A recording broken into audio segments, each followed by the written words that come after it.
গ্রাম থেকে আমার মা কি পাঠালো, তো সেসব থাকছে আজকের ভিডিওতে। তো হ্যালো এভরিওয়ান, সবার কি অবস্থা, কেমন আছো? দেখতেই পাচ্ছ আমি প্রথমে একটা মুরগি দেখিয়েছি, একটা তাজা মোরগ পাঠিয়েছে। দেন গাছে কয়েকটা জাম্বুরা হয়েছে, সেইখান থেকে দুইটা দিয়েছে। যদি আরো বেশি হতো তাহলে আরো বেশি দিত।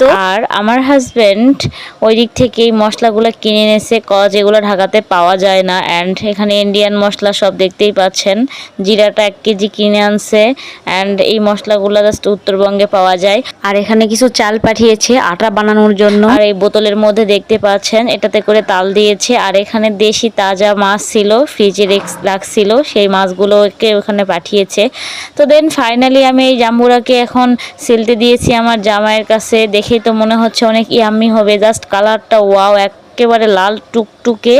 তো এগুলো এখন ভালো করে সিলে নিচ্ছে, দেন খাওয়ার জন্য ওয়েট করতেছি। তো ফাইনালি এটা যখন ভাঙছে, দেখেন এটার ভিতরের কালারটা কেমন জোস, মানে পুরাই একদম লাল। উফ, দেখে যে ভালো লাগতেছে, আর খেতে জাস্ট অনেক মজা ছিল, অনেক।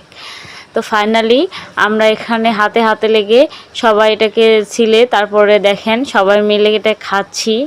অনেক মজা ছিল, জাস্ট অনেক মজা গাইস। আমাদের গাছের এই জাম্বুর আমি প্রথমবার খাচ্ছি। তো ফাইনালি খাওয়া দাওয়া শেষে এইবারে মোরগটাকে পুরো জবাই দিয়েছে, এখন এটা পরিষ্কার করার পালা। দেন আমি এটা পরিষ্কার করে নিয়েছি, এখন এটা কেটেও নিলাম।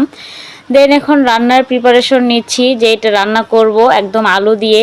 অ্যান্ড ঘরোয়া মশলা সব কিছু, বাটা মশলা দেখতেই পাচ্ছেন, আমি সব মশলাগুলোকে একসাথে দেখিয়ে দিচ্ছি। দেন এখানে আলুটা ভেজে নিয়ে মশলাটা কষিয়ে এবারে মুরগিটাকে এখানে দিয়ে দিয়েছি। দেন রান্না হলে ভাত খাবো। আসলে এই মোরগটা ছিল আমার মায়ের পোষা, মানে একদম পালা বাড়ির মোরগ। দেন খেতেও অনেক টেস্টি ছিল। তো আলহামদুলিল্লাহ, এটা মনে হয় আমার রিজিকে ছিল দেখেই খেতে পারতেছি। তো আল্লাহর কাছে লক্ষ লক্ষ কোটি কোটি শুকরিয়া। তো সবাই ভালো থাকবেন, আজকে ভিডিও এই পর্যন্ত, আল্লাহ হাফেজ।